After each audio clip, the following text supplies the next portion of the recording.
Olá pessoal, sejam todos muito bem-vindos, uma honra estar aqui de volta para conduzir mais um episódio do podcast do empreendedores.com.br e hoje eu tenho a honra de receber aqui um cara fantástico, Rafael Mesquita, que é CEO e cofundador da Digizan. Rafael já vai se juntar a gente aqui, mas vou fazer uma breve e rápida introdução para vocês saberem quem é a fera. O Rafael, ele acumula aí mais de 14 anos de experiência em tecnologia e documentos fiscais, pessoal. Ele é engenheiro de software com formação em gestão e inovação de negócios pela PUC do Rio Grande do Sul e lidera uma das plataformas mais inovadoras em automação e simplificação fiscal. A gente vai falar bastante sobre isso aqui, né? E vocês vão poder conhecer um pouco mais do que a Digizan faz.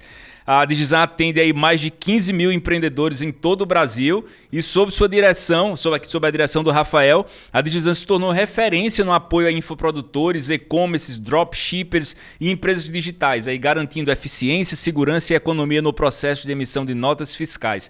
A Digizan ela foi também reconhecida pelo prêmio Sebrae de Startups e isso reflete aí uma liderança orientada ao impacto e à transformação do ambiente de negócios no Brasil. Rafael, seja muito bem-vindo, uma honra ter você aqui com a gente, cara. Prazer é todo meu, Simão. Maravilha. Rafael, para a gente começar aqui, eu queria que você falasse um pouco aqui para o cenário, cara. Eu queria que você falasse aqui como é que você enxerga hoje o principal desafio fiscal enfrentado pelos empreendedores digitais no Brasil. Cara, para ser bem sincero, eu acho que hoje o maior complicador de toda a situação foi como o Estado construiu todo o arcabouço fiscal para as empresas operarem no Brasil. Para variar, né? Então, exatamente. Porque, assim, toda a complexidade que eles trouxeram nessa colcha de retalhos que foi construindo todo o sistema fiscal do Brasil, trouxe uma complexidade que até mesmo os contadores não conseguem entender. Então, assim, são tantas regras, são tantas formas de tributação, não, tem muitas coisas simples. Até o Simples Nacional, que era para ser muito simples, às vezes fica meio complicado de você trabalhar. Então, assim, hoje, na minha concepção, a forma como o sistema tributário foi construído no Brasil é a maior dificuldade para todos, não só para os empresários, para os contadores e para todas as pessoas envolvidas no processo. Agora, trazendo aqui para a conversa aquela máxima de que empreendedor adora um problema para resolver, né?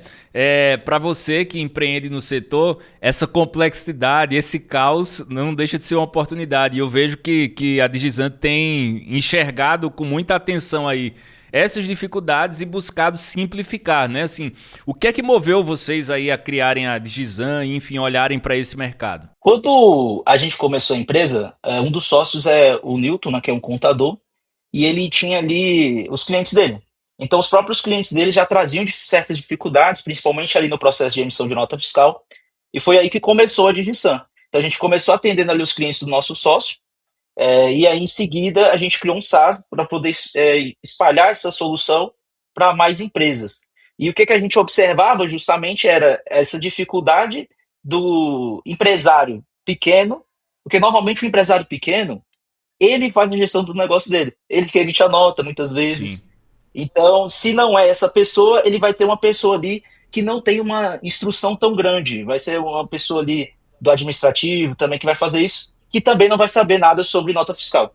Então, a grande sacada que a gente fez foi um sistema de parametrização, onde um contador pode configurar ali os impostos da empresa do cliente dele, e assim essa parte burocrática dos impostos é setada de maneira mais simples. Então, o empresário ele lida mais com a parte assim, do cadastro de cliente, do cadastro do serviço em si, a nomenclatura ali, mas a parte de imposto normalmente é um contador que faz através desse painel que a gente criou de parametrização. Agora, antes da gente seguir aqui, vamos fazer uma correção. Eu estou falando o nome errado. Eu vi que você falou Digizan e eu estou falando Digizan. Qual é a pronúncia correta? Me corrige aí para eu não falar errado de novo. É Digizan. Beleza, vou Tem falar algumas certo. pessoas que falam assim. Beleza. Vou corrigir daqui para frente, tá? Maravilha. Ô, Rafael, cara, aí me diz uma coisa. Essa é uma impressão que muito empreendedor tem, e às vezes a gente tem também aqui, essa complexidade toda e principalmente o medo de fazer alguma coisa errada. Eu tenho a impressão de que o empresário ele paga mais imposto do que devia. É real essa visão? Muito real. Cara, e assim, para você ter noção, o grande problema, como eu falei anteriormente, é a complexidade. E aí, por ser muito complexo, tem muitas variáveis. Então, por que as empresas hoje no Brasil pagam mais impostos que deveriam? Normalmente, porque elas não sabem se classificar, não têm conhecimento sobre o sistema tributário. Então, vamos supor, uma empresa do Simples Nacional, ela faturando ali entre 200 a 300 mil, dependendo do lucro dela, vale mais a pena ela ser de outro regime tributário, como, por exemplo, o lucro presumido ou o lucro real. E muitas vezes o empresário não sabe disso, e porque assim, querendo ou não, se você troca do Simples Nacional para um lucro presumido ou um lucro real, a contabilidade fica mais complexa. É isso. E tem muitos contadores que acabam cobrando mais caro para fazer esse trabalho, porque fica mais complexo de fazer. Só que não, às vezes não faz a conta para saber, cara, quanto que eu vou economizar de imposto se eu mudar de regime tributário. Não fazem simulações porque não tem conhecimento para isso. Então sempre toda empresa normalmente fica no Simples Nacional. Só pelo fato de ela estar no regime errado, pode estar pagando 20, 30% a mais de imposto. Então, se for uma empresa de serviço, por exemplo, já cairia nisso. E tem outros cenários tributários também. A gente sabe que no varejo, quem vende produto e tudo mais, a margem é menor ainda, né? Então, você escolher a classificação errada de KNAI da sua empresa também. Por exemplo, tem muito infoprodutor que se classifica como marketing, empresa de marketing, sendo que normalmente ela é uma empresa de educação, que pagaria muito menos imposto, por Pois é. exemplo. O Rafael, e eu já ouvi muito, cara, assim, muito mesmo, assim, de empreendedor, empresário falando o seguinte, não vou mudar para o lucro real não, porque isso é uma complicação tão grande, o risco que eu vou ter de pagar uma multa lá na frente e a complicação para gerir tudo, é melhor eu ficar aqui no lucro presumido. Sendo que muitas vezes, principalmente quando a gente está falando do empreendedor digital, que muitas vezes ele precisa investir muito e o que ele ganha no fim das contas é uma margem muito pequena.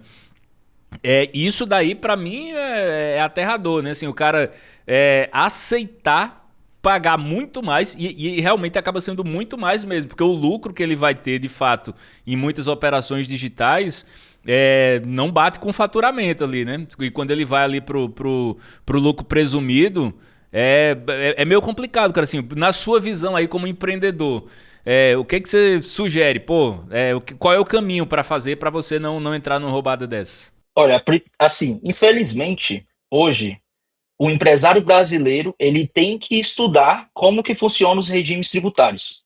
É a primeira coisa. Hoje existem três, né? A gente tem o Simples Nacional, o lucro real e o lucro presumido. A primeira coisa, tem que saber sobre isso, estudar um pouco mais a fundo, conhecer estratégias de elisão fiscal, que é outro termo também, que é você conseguir legalmente pagar menos impostos com estratégias tributárias. Então, é porque tudo mora no planejamento tributário da sua empresa. Se você não entende sobre os regimes fiscais, estratégias tributárias, sobre o planejamento tributário, eu digo o básico, você, às vezes, pode pegar um contador que não é especialista no seu nicho e, por conta disso, ele não vai te sugerir algumas coisas. Então, percebe que é muito importante para você delegar 100%? Uhum. Então, você tem que conhecer o mínimo. Então, minha primeira dica é conheça como que funciona esse arcabouço de possibilidades fiscais que a sua empresa tem. Conheça bem o seu nicho e procure um especialista, um contador, que atenda no seu nicho. É muito importante isso. Porque normalmente, quando o contador ou um advogado tributário também pode ajudar nesse processo, ele vai entender do seu nicho em específico quais são as estratégias tributárias que vão onerar menos a sua empresa e você pagar menos impostos, porque existem vários benefícios, né?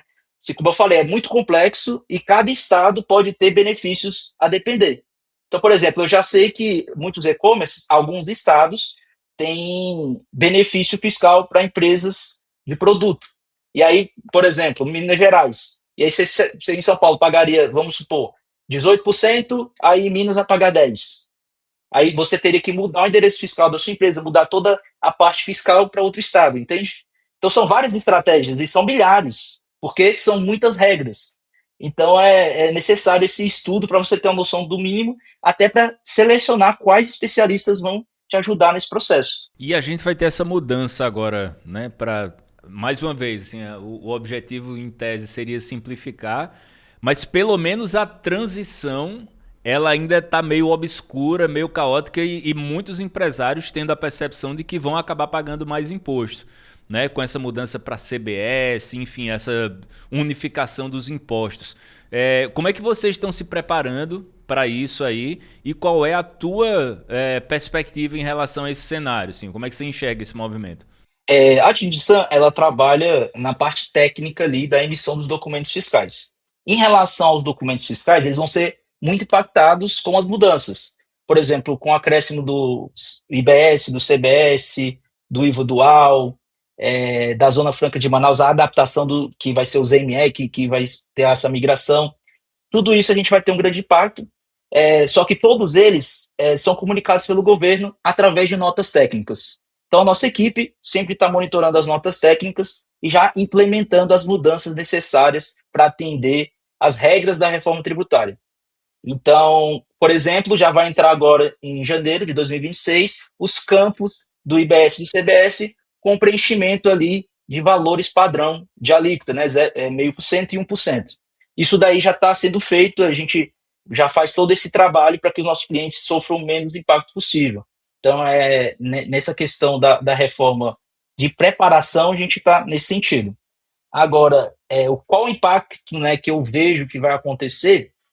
Eu acho que, assim, a gente que é prestador de serviço, em maioria, vai acabar pagando mais imposto. Porque hoje o produto ele tem uma margem menor, ele tem uma carga tributária um pouco menor. E aí, com a reforma tributária, na minha visão, pelo que eu analisei, eu vejo que vai ter uma oneração ali para os prestadores de serviço, o que vai acabar aumentando os preços de muitos serviços. E aí que entra, né? O empresário que ele não sabe calcular a margem de lucro, não sabe fazer gestão financeira, vai ser muito prejudicado com essa reforma tributária. E assim, porque você vai ter que saber calcular tudo muito bem feito, porque sua margem vai ser retirada, né? E também a gente sabe, né, que muitos empresários, principalmente os pequenos, eles tentam ali sonegar alguma coisa indiretamente, recebendo por dinheiro e tudo mais, e aí vão entrar uma série de medidas de fiscalização em torno disso. Então, até mesmo para quem vende no cartão ou em plataforma de pagamento, vai ter o que chama de split payment, aonde o valor devido dos impostos será debitado exatamente no momento da transação. Uhum. Então, com o split payment também vai ter essa certa dificuldade para quem não está 100%, vamos dizer assim, legalizado, né? Então, tem muitas empresas que não estão emitindo nota, que vão começar a ter que emitir por conta da reforma tributária, e querendo ou não, isso daí acaba que vai ficar mais caro para o empresário, porque vamos supor que ele estava antes com essa prática, e agora a fiscalização vai ser mais dura, ele vai ter que começar a pagar, e isso não estava incluso na margem dele, entende? Uhum. Por isso que eu estou falando que a margem de lucro é algo que vai ter que estar na ponta do lápis, porque agora tudo vai entrar de custo de maneira mais incisiva. Uhum. E mais assim, e até mesmo essa questão de debitar direto da transação, né? Então, o fluxo de caixa do empresário pequeno, principalmente, que não sabe muitas vezes mexer com esse tipo de estratégia, né? Ele não tem uma reserva de caixa. Então, se o dinheiro é debitado antes e não depois, ele não tem esse fluxo, esse respiro com dinheiro em caixa para fazer alguns pagamentos, por exemplo. Uhum. Então, ele vai ter que se preparar para isso também. Eu gosto, sempre que aparece um problema no meio do caminho, na vida, em tudo, né, assim, eu tento enxergar como uma oportunidade para melhorar alguma coisa, né? E quando eu olho para essa situação, eu tenho muito assim, eu tenho tendido a enxergar da seguinte forma: é uma oportunidade para a gente fazer direito agora o que não fazia. Então, assim, se você geria mal o fluxo de caixa, agora ou aprende ou vai falir. Né? Se você não planejava, você vai ter que planejar ou vai falir. Né? A minha percepção é muito agora de que o amador não vai sobreviver. Né? Assim, a menos que ele tenha ali uma margem tão grande que mesmo fazendo besteira e perdendo dinheiro, ele ainda consiga sobreviver. O que é muito improvável no cenário digital, principalmente, que é uma coisa que eu queria trazer para esse papo aqui agora, quando você mencionou aí esse achatamento das margens, né? Porque isso gera um efeito cascata. Se o imposto ele vai diminuir a margem, ele vai diminuir a margem de todo mundo. E o produtor digital, ele depende de uma série de outros negócios para existir. Né? Ele depende de quem processa a nota fiscal, depende de quem processa o pagamento, ele depende do anúncio, né, que já está muito caro.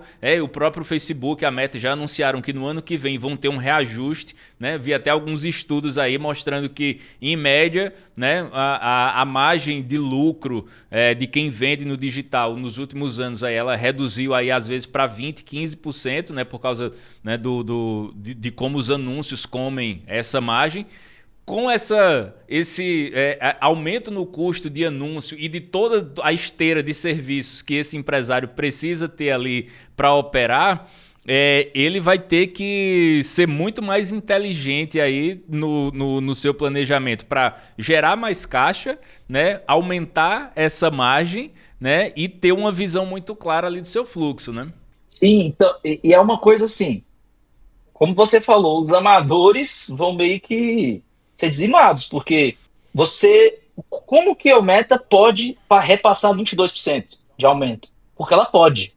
Ela tem caixa, ela tem canal, ela tem marca, ela tem muitos clientes.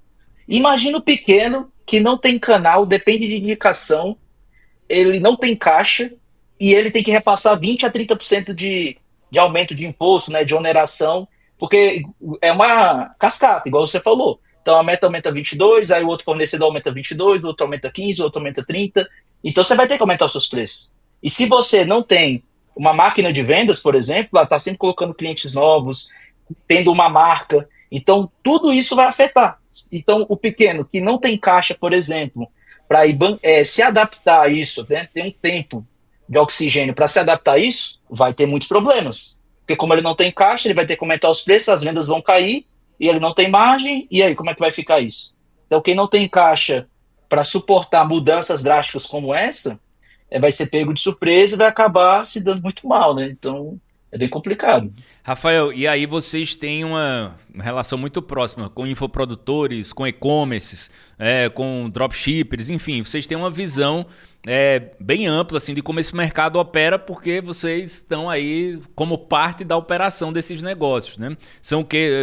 Eu até trouxe esse número lá no começo, mas eu queria que você reforçasse quantos clientes vocês têm hoje no Brasil, né? Mas a pergunta quais são os principais erros que essa turma tem cometido aí que você considera que, assim, de hipótese nenhuma, vão poder continuar sendo cometidos aí a partir do ano que vem? Aliás, só uma correção, a gente tá gravando em 2025, mas é possível que o episódio saia em 2026. Quando eu falei o ano que vem, tô me referindo a 2026. Pois é. O principal problema que eu vejo mora sempre no planejamento tributário, por incrível que pareça. Porque, assim, software é uma coisa que eu acho que, assim, você consegue automatizar muito processo. Então, o primeiro erro que eu vejo se você não está automatizando processos fiscais, emissão de nota fiscal e toda a parte de edição de documentos fiscais da sua estratégia tributária, você está gastando tempo e dinheiro. Né? A gente teve o caso, por exemplo, aqui de uma fábrica de óculos que não tem nada a ver com digital, mas seria uma fábrica que tinha 5 funcionários para emitir nota fiscal. Uma empresa tradicional também pode automatizar esse processo. Então a pessoa tinha 5 funcionários para emitir nota fiscal, com um processo de automatização precisa só de 1. Aí ele pega essas 4 funcionários e bota o pessoal para vender. A mesma coisa no negócio digital, principalmente é bem pior porque tem uma escala, né? Então, quando você está escalando seu negócio digital, imagina que você fez um lançamento, fez 100 vendas. Aí deu muito certo, fez 2.000 vendas. Como é que vai emitir 2.000 notas fiscais manualmente? Então você precisa procurar softwares, soluções que automatizem esse processo para você não gastar tempo com essa parte burocrática e focar no que realmente importa, que é o crescimento da empresa. Então, como eu falei, muitos empresários eles começam pequeno, obviamente, e sozinhos. Então, o fato dele começar sozinho e ter que fazer esse processo de emissão de nota, ele vai estar gastando o tempo dele com algo que não vai gerar valor. Se ele estivesse gravando anúncios, escrevendo copy, vendendo, ele estaria gerando caixa, né? Nota fiscal é para pagar imposto, só vai gerar custo, né? Então, automatizar esses processos e pagar um software que vai ser muito mais barato que um funcionário ou o seu tempo, vale bem a pena. Então, esse é o primeiro caso. O segundo caso é a questão das estratégias tributárias. Como eu falei, para os infoprodutores, por exemplo, tem várias estratégias tributárias que podem ajudar ele a economizar impostos. Classificação correta da empresa, como eu falei, muitos infoprodutores, eles se classificam como marketing, mas eles, na verdade, são empresas de educação. Muitas vezes você pode criar um braço de educação e transformar uma empresa que seria de marketing de educação. Vai depender muito do cenário, sabe? Então, assim, ter um bom planejamento tributário é o principal ponto que eu vejo, que não é feito. Então, muitas empresas acabam vindo como simples, mas perceba que o problema não está no software, né? Tá antes, no sim. planejamento tributário. E aí a pessoa chega e eu vejo, ela está no Simples e tudo mais. O que a gente faz normalmente é tentar criar conteúdo para educar o público, os nossos clientes principalmente, para que sejam tomadas as melhores decisões. Quando a gente percebe que de alguma forma é um padrão que ele poderia estar melhor posicionado. Sim. O Rafael, agora vamos falar aqui um pouco mais aqui da Digisan e eu acho que trazer algumas coisas que vocês fazem é essencial que a turma entenda aqui, porque isso a gente é cliente também, né? A gente tá aqui, né, fazendo a nossa, a gente teve nossas reuniões aí, a gente tem uma visão muito clara aí, né, de como vocês operam.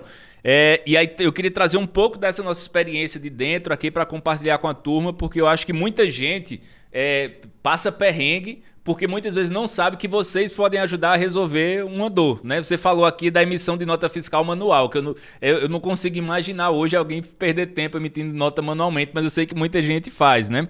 A primeira pergunta que eu Sim. queria fazer, a gente falou muito sobre o infoprodutor, sobre o cara do e-commerce, mas eu sei que vocês atendem outros setores também, né? Vamos começar aqui falando sobre isso, assim, quem é que pode ser cliente da Digisan? O que é que vocês resolvem? Como é que vocês atuam? Olha, a gente trabalha com dois ou três nichos diferentes. A gente atende um empresário menor ali que tem empresários que não têm um volume tão grande de vendas e emitem manualmente. A gente ajuda essas empresas com algumas funcionalidades que facilitam a busca de dados dos clientes dele, como por exemplo, inscrição estadual, que é uma coisa que normalmente você não sabe. Por exemplo, você está vendendo para uma outra empresa, e aí você tem que emitir nota fiscal para ela, você tem que saber até a inscrição estadual dessa empresa que é o seu cliente. E você tem que saber também se ele só prestador de serviço ou vendedor de produtos. E esse tipo de informação fica difícil de você conseguir. Uhum. Então a gente ajuda para essas pessoas que emitem manualmente, dando ferramentas de buscas de dados automáticos, para que ela consiga emitir rapidamente as notas fiscais, mesmo que seja manualmente. Para esses clientes mais tradicionais, né, prestadores de serviço, comércio, a gente também oferece funcionalidade para emissão em massa de notas fiscais através de importação de Excel. Então, dependendo de como as vendas é feita, porque a gente sabe, né, que muitas empresas hoje, pequenas, elas não têm um sistema para gerir as vendas. Às vezes ela tem um Excel. E aí, ela, tendo um padrão de Excel, ela consegue importar no nosso sistema o registro das vendas dela e a gente emite essas notas fiscais todas automáticas. É uma forma, é um público que a gente atende. O segundo público é aquele que vende online, através de plataformas de pagamento, como QIFI, Hotmart, Monetize, e-commerce, Nuvem Shop, né? Checkout da Digital Manager Guru, por exemplo, Shopify. São plataformas onde você vende online, tanto do e-commerce quanto de prestação de serviço ou venda de mentorias, cursos, e-books, etc. E o que a gente faz para esse nicho? A gente tem integrações prontas com a maioria dessas plataformas de pagamento, a gente tem mais de 100 integrações, onde a gente monitora as vendas dentro da plataforma e vai emitindo essas notas fiscais automaticamente.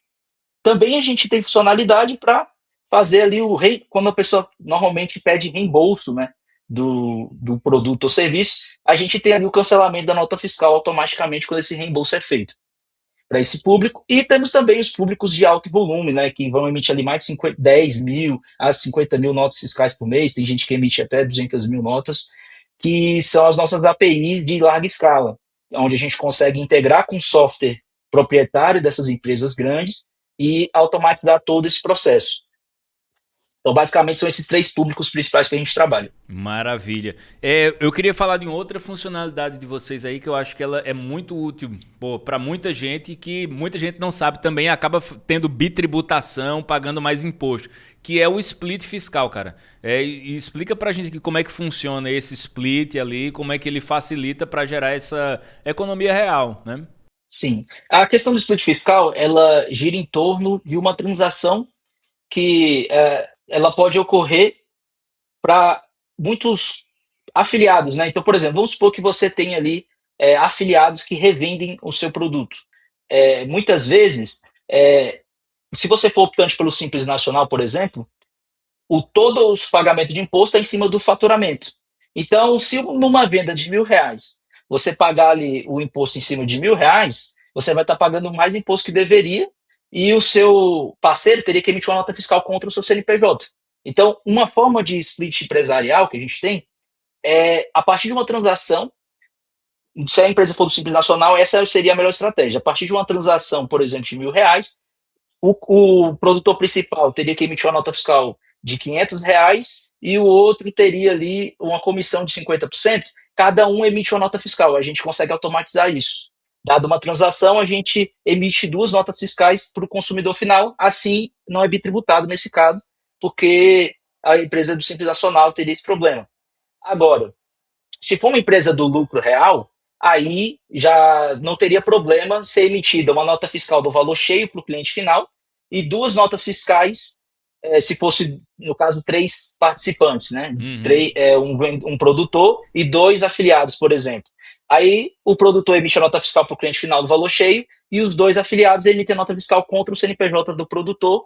Assim, os valores que ele está pagando aos afiliados seriam debitados da receita líquida dele, né? Porque isso viraria custo, e no lucro real, no lucro presumido, você paga a partir do lucro e não em cima do faturamento, entende? Uhum. Legal, legal. Então, aí, essa é uma forma de split. Ainda tem a outra forma de split, como a gente conversou aqui anteriormente, Uhum. tem várias estratégias tributárias. Uma das estratégias tributárias que é muito utilizada são empresas de educação que oferecem serviços e produtos de educação. E aí, muitas vezes, tem um material complementar ali que pode ser precificado num valor razoável em alguma transação. Então, por exemplo, vou vender aqui um curso completo de edição de nota fiscal. Uhum. E aí, nesse curso completo de edição de nota fiscal, eu posso colocar uma parte como serviço e outra parte como e-book em um material complementar. Por quê? Porque e-books têm imunidade tributária. Então, você consegue economizar muito imposto, dependendo até 20% a 30%, só usando essa estratégia. E a gente automatiza a execução dessa estratégia no processo de emissão de notas. Então, dada uma transação, a gente emite uma parte do valor em nota fiscal de serviço e outra parte em nota fiscal de produto. E assim a gente chama esse split fiscal de notas fiscais, né? Porque a gente tem o split empresarial e o split Uhum. fiscal. Então essa é a diferença entre os dois. Legal. É até bom você ter mencionado isso, que aí eu acho que é uma pergunta legal pra gente trazer aqui. Porque eu acho que para escolas, por exemplo, isso pode fazer sentido. Eu não sei se vocês têm escolas hoje assim com alto volume ou plataformas que prestam serviço para escolas. Mas a escola eu vou lá, eu pago a mensalidade lá da escola e algumas elas vendem também o material. Hoje muitas vezes você vai lá para a editora, né? Mas algumas vendem o material. Ou curso de inglês, né? O curso de inglês é muito comum. Você paga lá a mensalidade e tem outra taxa que é do material. Funciona para esse cenário também? Pode funcionar, mas como eu falei, cada segmento pode ter regras específicas. E aí o que acontece? Você realmente tem que ter o apoio de um advogado tributarista. Por quê? Porque pode ser que na sua cidade não possa fazer isso. E tem um outro problema também que eu vejo, que muitas empresas utilizam algumas estratégias tributárias, mas não se preparam juridicamente. Por exemplo, para utilizar essa estratégia tributária que eu acabei de mencionar, é importante que todo o seu material ele esteja cadastrado, né, na Biblioteca Nacional, com ISBN, com todas as informações corretas, porque caso você sofra uma fiscalização, você tem justificativa para aquilo, entende? Então, para cada estratégia tributária, você tem que ter aparatos legais que vão justificar aquela prática, entende? Então, hoje, por exemplo, eu sei que empresas de educação que vendem online e tem ali um curso e um material complementar, eu vejo já que como isso encaixa, né? Claro que tem que fazer toda essa parte jurídica antes. Então não vejo problema, por exemplo, de uma empresa de educação fazer isso. Uhum. Mas tem que ser confirmado que, como a gente começou aqui, a A complexidade gente é muito volta pro grande e caos, né? Pro caos que, pô, na cidade, em São Paulo é de um jeito, no Rio é de outro, em Rio Branco é pode ser. outro, né? Exatamente. E esse é o grande problema. Porque a gente sabe que muitas empresas utilizam a estratégia, mas pode ser que ela não está amparada juridicamente. Então, esse é o grande risco. É até importante a gente destacar isso.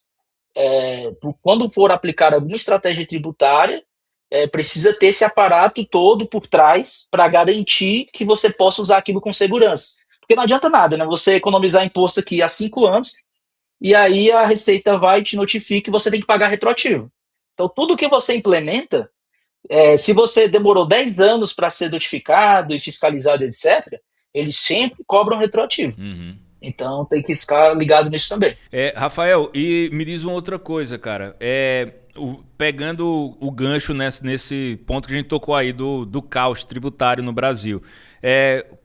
Entendendo que a gente tem múltiplas realidades e tem uma cidade que dá um abatimento de ISS, tem um estado que dá abatimento de ICMS. Nem sei como vai ficar agora com, né, o CBS e os outros impostos, mas como é que vocês, enquanto plataforma, se adequam para conseguirem equilibrar todas essas diferenças aí? Vocês têm a visão do sistema tributário do país todo, todas as cidades, todos os estados, como é que é? Como é que funciona?